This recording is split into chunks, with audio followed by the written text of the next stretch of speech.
네, 매달 셋째 주 목요일에 만나는 시간입니다. 슬기로울 정치 시간인데요. 윤건영 더불어민주당 의원과 함께합니다. 어서 오세요. 네, 구로울 윤건영입니다. 네, 의원님 오시기만 목이 빠지라 기다리고 있었습니다. 감사합니다. 왜냐하면 대통령실과 관련해서 좀 질문 드릴 게 너무 많은데 네, 의원님께서 이제 그 청와대에 계셨기 때문에 누구보다 잘 아실 것 같아서 네, 오시기만 기다리고 있었습니다. 자, 지금부터 한번 시작을 해보죠. 네. 일단 대통령의 개인 시간이라고 하는 것은 어떻게 지금 정리를 해야 되는 겁니까? 우선 법적으로 대통령은 국가공무원입니다. 그래서 국가공무원법 복리 규정에 의하면 주당 40시간, 정시시간 빼고 9 to 6가 규정되어 있습니다. 다만 이게 대통령한테 해당되는 거냐 좀 어렵죠. 네, 현실적으로. 근데 얼마 전에 대통령실에서 그 대통령에게는 출퇴근 개념이 없다. 이런 네. 이제 그 언급을 한 바가 있지 않습니까? 그럼 이거는 그냥 정치적인 그 수사 이렇게만 이해를 하면 되는 겁니까? 공적 시간과 개인 시간을 나누면 좋을 텐데 참 어렵습니다. 칼로 무 자르듯이 할 수가 있지 않습니다. 경계가 모호한 건데요. 예를 들어서 대통령이 잠을 자는 시간이다. 개인 시간이죠. 그런데 잠을 자다가 비상 상황이 발령해서 보고를 받고 지시를 했다. 그럼 공적 시간이 되는 겁니다. 따라서 현실적으로 이걸 나눌 수 있는 게 대단히 어려운 상황이죠. 문재인 대통령 같은 경우에도 퇴근을 할 때 자료를 들고 가시거나 휴일에 참모들 불러서 보고받고 회의했단 말입니다. 그건 또 공적인 시간입니다. 그렇게 봐야 되고. 그러니까 이걸 네, 궁금한 거 하나는 윤석열 대통령은 지금 소초동 아파트에서 계시잖아요. 그러면 퇴근 이후에 어떤 보고 체계가 갇혀 있냐, 유선상으로만 하냐, 이건 대단히 좀 궁금하죠. 그리고 퇴근 이후와 휴일 시간을 온전히 재충전의 시간으로 쓰고 계신 거냐. 만약에 휴일을 산책하고 쇼핑하고 이런 데로만 보낼 수 있다면 세상 정말 좋아진 거죠. 대통령. 아니 그러니까 대통령도 쉬긴 쉬어야죠, 당연히. 당연히 쉬어야 그러니까 뭐 예를 들어서 주말에 쇼핑 다니고 뭐 하는 거를 문제 삼을 수는 없죠. 네, 맞습니다. 자, 그러면 두 번째 여기에 이제 그 경호가 따라붙으면서 교통 통제하는 부분 어떻게 봐야 되는 겁니까? 경호 조치는 당연한 겁니다. 그건 당연한 국가의 거고. 수반이기 때문에 다만 역대 대통령들이 국민 속으로의 일정을 안 했던 이유가 있습니다. 대통령들도 되게 하고 싶어 하시거든요. 네. 크게 두 가지 이유인데 첫 번째는 국민 불편입니다. 대통령 한 명이 움직이면 적게는 수십 명에서 수백 명이 움직입니다. 당연히 국민들이 불편할 수밖에 없으니 네. 역대 대통령들이 자제했던 겁니다. 두 번째는 대통령의 일정 하나하나가 메시지입니다. 네. 예를 들어서 동네 빵집에서 빵을 살 거냐 유명 제과점에서 살 거냐는 천지 차이죠.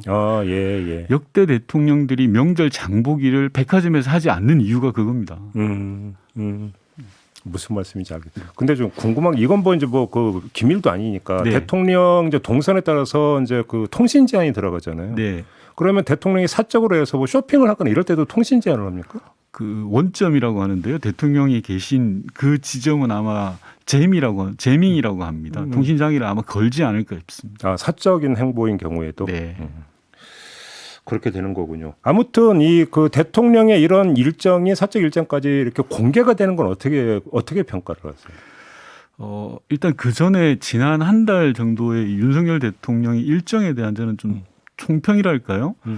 한마디로 말씀드리면 너무 한가져 보입니다. 한가해 보입니다. 예, 긴장감이 좀 없어 보이는데 국민들은 사실 인플레이션이나 물가 때문에 대단히 지금 하루하루 버티기 힘들고 국민 경제가 휘청휘청 하는데 최근 한 달간 대통령의 일정에서는 그런 긴장감이 보이지 않습니다. 서민들의 형평과는 너무 좀 괴리되어 있는 느낌이고요. 그리고 최근 한 달간 윤석열 정부의 컨셉을 보여주는 일정이 저는 좀 없는 것 같아요. 그러니까 어디에 집중한다고 이런? 앞으로 5년 동안 우리 정부는 이 방향으로 무엇을 할 것이다라는 걸 보여주는 시기였는데 그런 게 전무합니다. 법 밖으로 볼 때는 그럴싸한 일정들이 몇 개 있었습니다만은 우리 정부가 뭘 하겠다라는 걸 보여주지 않아요. 예를 들어서 문재인 대통령은 2017년 5월 10일 날 정부가 출범했습니다. 인수위 없이 출범했습니다만 바로 당일날 대통령 직속 일자리위원회를 설치를 하게 됩니다. 이건 물론 이 정책의 성공이냐 실패냐 잘했냐 못했냐는 차치하고 문재인 정부는 5년 동안 이 일을 할 거야라는 걸 증명하는 거거든요. 근데 지금 지난 한 달 동안 윤석열 정부는 그런 게 없었다는 게 좀 아쉬운 부분이고 국민들이 원하는 건 뭐 잘하든 못하든 일하는 모습 아닐까라는 생각이 듭니다. 그러면 윤석열 대통령은 여러 차례에 걸쳐서니까 경제가 지금 비상한 국면이라는 걸 강조를 했고 오히려 또 그러니까 뭐 비상경제 뭐 그러니까 내각 운영을 한다고 그랬고 그럼 이건 어떻게 평가를 해야 되는 거예요? 어제 한 달 만에 처음 나온 게 이제 비상경제 늦었다. 예, 늦었고 지난 한 달 저 같으면 집권하자마자 바로 경제 드라이브를 걸어야 되는 거 아닌가라는 그런 아쉬움이 드는 거죠. 그러니까 그러면 며칠 전에 수석 비서관에서 선제적인 그 조치가 필요하다 근데 선제가 아니라 그러니까 뒷북이다. 그렇죠. 알겠습니다.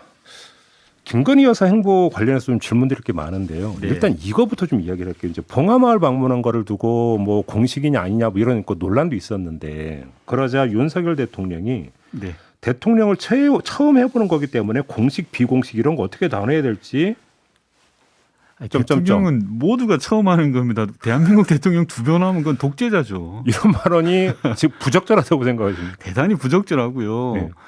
김건희 여사의 봉화 방문 그 자체는 뭐 좋은 거지만 지인을 데리고 갔다라는 것은 저는 기본과 상식에 어긋난 겁니다. 구로구청장 부인도 그런 행보는 하지 않습니다. 기본적으로. 그러니까 공식 일정이고 공개 일정이지 않습니까? 네. 그럼 그건 국민 세금으로 진행되는 겁니다. 예를 들어서 대통령이 미국에 간다고 하는데 영어 잘하는 지인이 있다고 1호기 태우지 않지 않습니까? 그거 똑같은 거거든요. 그렇게 봐야 된다. 예. 따라서 이거는 기본과 상식에 해당되는 부분인데 그걸 모르고 있었다. 또 국민에게 물어보겠다라는 것은 좀 아마추어적인 느낌이 나서 좀 대단히 안타깝고요. 이런 걸 뭘 물어보냐라는 생각이 듭니다. 사실. 아무튼 그러면 김건희 여사의 봉하마을 방문은 공식 행사, 공식 일정이라고 봐야 되는 겁니까? 맞습니다. 공식 일정, 비공식 일정 또는 공개 일정, 비공개 일정으로 크게 나눌 수가 있는데요. 이거는 비공개라고 해서 비공식은 거 아닌 거잖아요. 당연하죠. 이거는 공식 일정이고 공개 일정입니다. 그렇기 때문에 사적인 지인들이 동행했다라는 것은 대단히 큰 실수고 명백한 실수입니다. 사과하는 게 맞습니다. 그렇게 보시고. 네. 그럼 두 번째. 코바나 컨텐츠에서 일한 경력이 있는 두 사람이 일단 대통령실 직원으로 채용된 건 어떻게 보세요? 눈 가리고 아웅하는 건데요. 우선 제2부속실이 현실적으로 하고 있는 겁니다. 그러니까 그 분들이 그 일을 하고 있다고 지금 그렇게 보시는 거죠? 예. 통상적으로 제2부속실의 행정관 티오가 2-3명입니다. 네. 3명이 들어와서 예. 김건희 여사의 일을 도와주고 계신다라고 하면 제2부속실을 운영하고 있는 거나 마찬가지인 그렇게 셈입니다. 봐야 되는 거죠. 네. 다만 윤석열 대통령 입장에서는 지난 대선에서의 약속에 대한 파기가 있는 거지 않습니까? 그러니까 뭐 사과하기 싫은 거죠. 내가 지난 대선 때는 표를 얻기 위해서 그랬다. 그리고 김건희 여사에 대한 이러저러한 억측과 의혹들이 있을 때 대외 활동하지 않겠다라고 이야기했다가 지금 하고 계시잖아요. 그러면 쿨하게 미안하다. 어쩔 수 없게 됐다. 이해해줘라라고 사과하시면 되는데 사과하지 않다 보니까 이런 일이 생긴 것 같고요. 빨리 김건희 여사를 서포트하는 것들은 시스템 안으로 들어와야 되는 일입니다. 그러면 지금 의원님이 진단한 대로 그 사람들이 사실상 제2부속실 직원으로서 일을 하고 있다고 전제를 하고 네. 그러면 두 번째 질문을 드리겠는데요. 그 이제 제2부속실 직원은 대통령 배우자하고 사적으로 친하면 그렇게 채용할 수 있는 겁니까?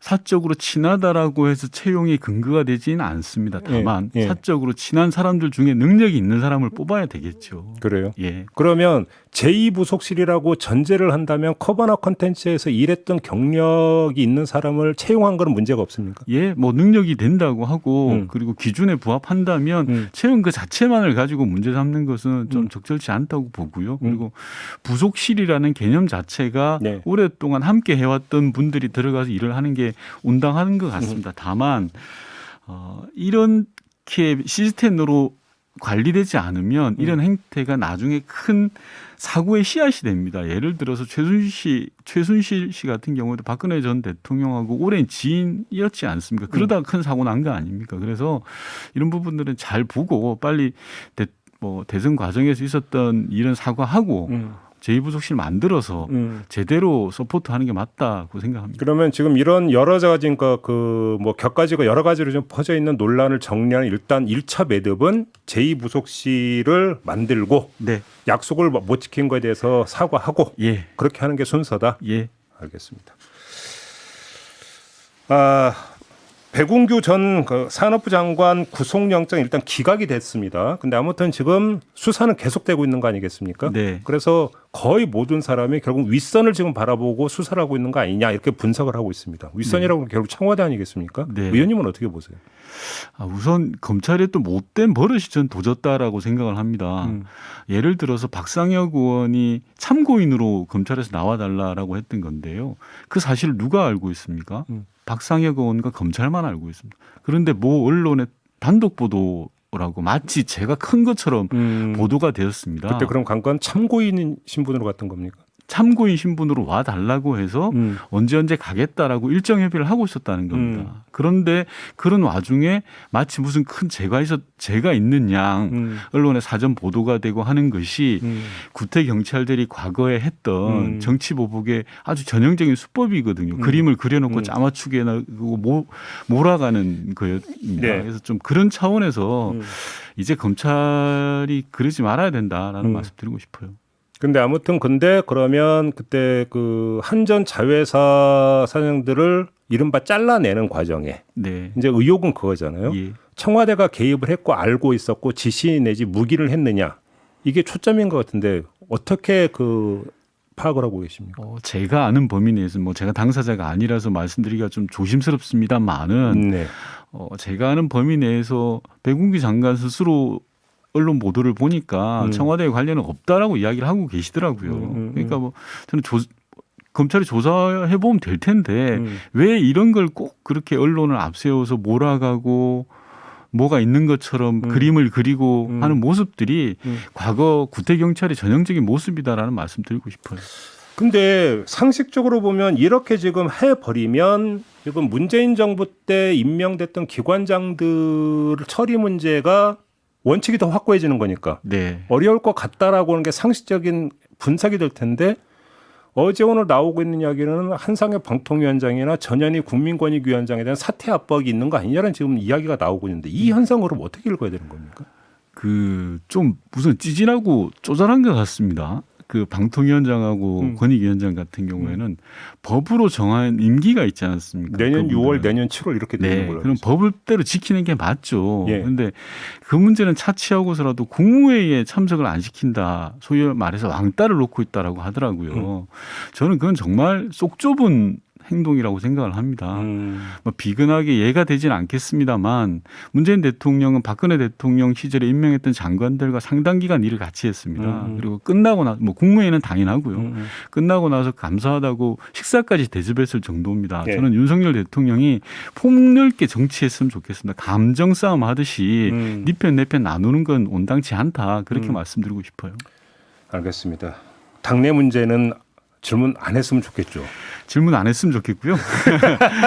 그리고 아까 이제 대통령의 일정과 관련해서 네. 한번 좀 말씀드리고 싶은 건 저는 대통령의 일정은 철저히 공개되는 게 옳다고 생각합니다. 그래서 문재인 대통령 시절에 우리 청와대 내에서 엄청난 논란이 있어서 대통령의 일정을 공개할 거냐 말 거냐 가지고 몇 달 동안 이제 논쟁이 있었거든요. 그런데 그런 측면에서 문재인 대통령이 굉장히 원칙주의자였습니다.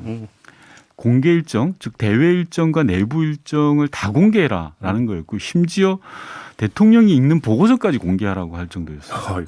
그건 좀 아닌 것 같은데. 네, 그래서 이제 저희가 엄청나게 논란을 벌여서 네. 보고서만 제외하고 대외 일정과 내부 일정, 보고 일정과 뭐 이런 것들 다 공개했거든요. 그런데 지금 윤석열 정부는 수석보좌관 회의도 공개를 안 하시더라고요. 명백한 퇴보여서 좀 안타까운 마음이 듭니다. 알겠습니다. 근데 고의는 못 보내드리고 네. 당내 문제 그냥 이거저거 다 떠나서 이광재 전 의원이 이재명, 홍영표, 전해철 이 세 분을 콕 찍어서 출마 안 하는 게 좋을 것 같다라고 네. 이야기를 했는데 의원님은 어떻게 생각하세요? 저도 생각이 있습니다. 예. 예. 이광재 의원님의 생각에 충정은 읽힙니다. 당이 어떤 어려움이 겪을지가 예상이 되니 이만저만한 근거를 들어서 세 분께서 결단을 해 주셔라라는 말씀을 하신 걸로 알고 있고요. 저는 그 제안에 의미가 있다고 생각하는 사람 중에 한 명입니다. 의미가 있다. 네. 그럼 대체로 그러니까 공감한다 이렇게 이해를 해도 되는 겁니까? 네. 그러면 이 이야기가 나온 직후부터 당 안팎에서 97세대 네. 이야기가 계속 나오고 있는데 저는요, 뭐 세대가 97 세대가 해야 된다, 586 세대가 뭐 안 해야 된다 이렇게 특정할 필요는 없다고 생각하고 예. 이광재 전 의원께서 이야기하신 것은 당이 어려움이 있으니 지난 대선에서 이제 책임이 있던 분이나 또는 그런 어려움에 대한 결단을 해주시는 게 좋겠다라는 거지 누구는 되고 누구는 안 된다라고 하는 것은 정치적으로 저는 좀 맞지 않다라고 생각합니다. 근데 만약에 전당대회 열리면 뭐 대표도 뽑지만 또 이제 뭐 최고위원도 뽑아야 되잖아요. 네. 의원님은 도전할 생각 없었어요? 아유, 제가 대표든 최고위원이든. 제가 그 큰 그릇이 안 돼가지고요. 네. 아, 그래요? 예. 알겠습니다. 지금 뭐 당 안팎에서 개파를 없애야 되네 뭐하니 이런 이야기를 어떻게 생각하세요? 현실적으로. 저는 뭐 필요한 의미 있는 이야기라고 생각하는데 개파 다들 근데 그런 모임에 소속돼 계신 분들이 개파라고 하지 않지 않습니까? 자기네들은 정파라고 이야기하지 않습니까? 근데 그러니까 개파와 정파가 좀 구분돼서 얘기가 됐으면 좋겠는데. 네, 그래서 저는 정치적 견해를 같이 하시는 분들이 모임인 것 자체를 반대할 필요는 없다고 생각합니다. 다만 그러한 모임들이 왜곡되어서 행동되거나 왜곡되어서 의미가 나타날 때는 스스로 결단하는 게 필요하다라는 생각이 있거든요. 그건 뭐 잘 알아서 하시지 않을까 싶은데요. 그러니까 모임 앞에 친자만 좀 안 붙었으면 좋겠다.